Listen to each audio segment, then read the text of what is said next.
فرهنگ کتاب فروشی و کتابخوانی قبلا اضافه بود. حال یک تعداد جوانای ما کمتر شده بخش مطالعهشان.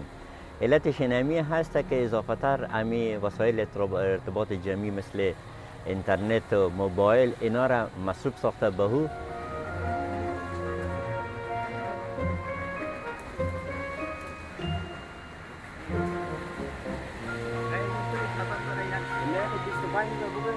که اینا بیاین از کتاب ها استفاده کنن. ما کتاب ها رو در خدمتشان قرار میدیم تا باشه سطح دانش خود بالا ببره. حتی ما خود ما حاضر به یه هستم که بعضی کتاب هایی که داریم بدون از اینکه از اونا پول بگیریم دستشان قرار میدیم.